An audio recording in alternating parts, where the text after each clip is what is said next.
ஆண்டவரும் இரட்சகருமாகிய இயேசு கிறிஸ்துவின் இனிய நாமத்தில் யாவருக்கும் அன்பின் வாழ்த்துக்களை தெரிவித்துக் கொள்கிறேன். அருமையான தெய்வ பிள்ளைகளே, இந்த புதிய நாள் புதிய நம்பிக்கை, new day new hope daily devotion மூலமாய் இந்த நாளில் கூட உங்களை சந்திப்பில் நான் மிகுந்த மகிழ்ச்சி அடைகிறேன். அல்லேலூயா.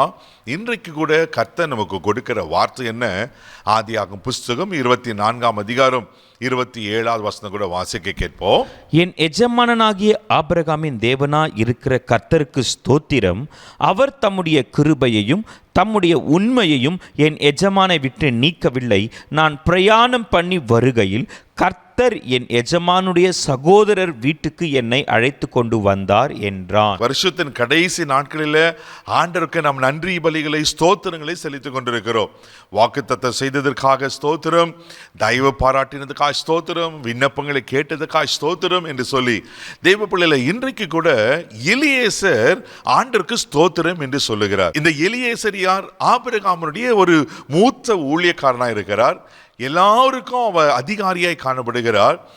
எலியேசருக்கு ஆபிரகாம் ஒரு கட்டளை கொடுக்கிறார், ஒரு அசைன்மெண்ட் கொடுக்க. என்ன அசைன்மெண்ட் நம்ம வேதத்தில் வாசிக்கிறோம். அதே ஆதியாகமம் புஸ்தகம் 24ஆம் அதிகாரம் 4வது வசனத்தை கூட வாசிக்க கேட்போம். நீ என் தேசத்துக்கும் என் இனத்தாரிடத்திற்கும் போய் என் குமாரனாகிய ஈசாக்குக்கு பெண் கொள்வேன் என்று வானத்துக்கும் தேவனும் பூமிக்கும் தேவனும் ஆகிய கர்த்தர் பேரில் எனக்கு ஆணையிட்டு கொடுக்கும்படி நீ உன் கையை என் தொடையின் கீழ் வை என்றான். பாருங்களேன், ஆபிரகாம் எலியேசருக்கு ஒரு ஆணையை வாங்கி கொள்றார்.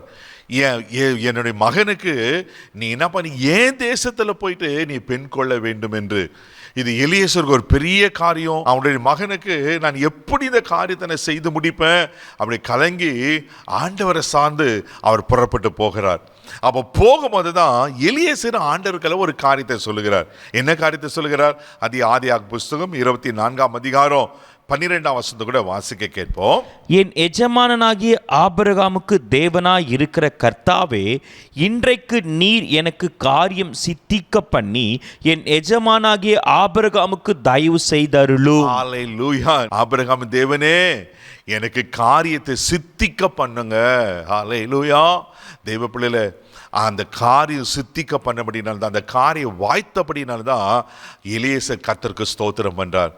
அதே போல தண்ணீர் துறவண்டியில் எலியேசர் நின்று கொண்டிருப்பார். எப்பொழுது எலியேசர் ஒரு காரியத்தை சொல்வார், நான் முதலாவது குடிக்க தண்ணி கேட்பேன், நீங்களும் குடிங்க, உங்கள் ஒட்டங்களுக்கும் நான் தண்ணி வாக்குறேன்னு எந்த ஒரு சகோதரி ஒரு பெண் சொல்லுகிறாரோ அந்த பெண் தான் என் எஜமானுடைய மகனுக்கு பெண் கொள்வேன் என்று சொல்லி பொருத்தனை செய்கிறான். அதே போல் அவள் போய் கேட்கிற போது அந்த ரெபேக்கால் அழகாய் காரியத்தை சொல்லுவாள், நீங்கள் குடிங்க, உங்கள் ஒட்டங்களுக்கும் நான் தண்ணி வார்க்கிறேன்னு சொல்லி. தெய்வ பிள்ளைகளே, அப்போதான் அந்த எலியேசர் கர்த்தருக்கு ஸ்தோத்திரங்களை செலுத்துகிறேன் பார்க்குறோம். உங்களுடைய வாழ்க்கையில் யோசித்து பாருங்கள், எத்தனை காரியங்களை கர்த்தர் நம்மளுக்கு வாய்க்க பண்ணியிருக்கிறார், எத்தனை காரியங்களை சிந்திக்க பண்ணியிருக்கிறார். ஆமென். அவர் நமக்கு காரியத்தை வாய்க்கலைன்னா நம்ம நிலைமை என்ன ஆகிறது? சங்கீதம் 138:8 வாசிக்கிறோம், கர்த்தர் எனக்காக யாவையும் செய்து முடித்தார் என்று சொல்லி. அவர் காரியங்களை வாய்க்க பண்ணுகிற கர்த்தர். தெய்வ பிள்ளைகளே, ஒருவேளை இந்த வருஷத்தில் நீங்கள் எதிர்பார்த்த காரியங்கள் வாய்க்காமல் இருக்கிறதா? கலங்காதீங்க, சோர்ந்து போகாதீங்க. கர்த்தர் காரியத்தை வாய்க்க பண்ணுவார். ஆமென். நீங்கள் அட்வான்ஸ் ஆண்டவருக்கு ஸ்தோத்திரங்களை பண்ணுங்க, ஆண்டவரை துதிங்க, ஆண்டவருக்கு நன்றி சொல்லுங்க. ஆண்டவரை நீங்கள் இந்த காரியத்தை நீங்கள் செஞ்சு முடிச்சதுக்காக உமக்கு ஸ்தோத்திரன்னு சொல்லுங்க. அவர் நிச்சயமாக செய்வார். ஒருவேளை நம்முடைய வாழ்க்கையில் எத்தனை காரியங்களை வாய்க்க பண்ணி எத்தனை காரியங்களை சித்தி பெற செய்திருக்கிறார் அல்லவா? எல்லாருடைய தயவு அல்லவா? அவர் இன்னைக்கும் உங்கள் மேலே தயவுல இருக்கிறார். அவர் உங்களை ஆசீர்வதிக்க உண்மையில் தேவனாக இருக்கிறார். ஆமென். அவர் இன்னைக்கும் உங்களுக்கு அற்புதங்களை செய்கிற தேவனாக இருக்கிறார். உங்களுக்கும் காரியத்தை சித்திக்க பண்ணுவார், உங்களுக்கும் காரியத்தை வாய்க்க பண்ணுவார். அன்னைக்கு ஈசாக்குக்கு எப்படி அழகான ஒரு ரெபேக்காலை கர்த்தர் கொண்டு வந்தாரோ, தெய்வ பிள்ளை என்ன தேவையோடு கூட இருக்கிறீங்க, இந்த வருஷமே முடிய போது எனக்கு இன்னும் நன்மை கிடைக்கலையே கலங்கி கொண்டிருப்பீங்கன்னா, உங்கள் வாழ்க்கையிலும் நிச்சயமாக ஆண்டவர் அற்புதத்தை செய்வார், உங்களுக்கு காரியத்தை சித்திக்க பண்ணுவார். நீங்களும் மனசார ஆண்டரை கர்த்தரை ஸ்தோத்திரிங்க, ஆண்டவர் நிச்சயமாய் உங்களுக்கு காரியத்தை வாய்க்க பண்ணுவார். கண்கள் முடிய அச்சபிக்கலாம். தகப்பனே, உங்க நன்றி சொல்கிறப்பா.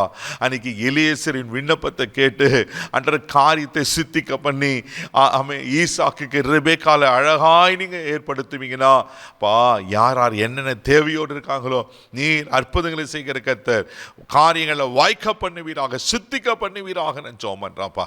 அற்புதங்கள் நடக்கட்டும், எங்கள் வாழ்க்கையில் நன்மையான காரியங்கள் நடக்கட்டும்.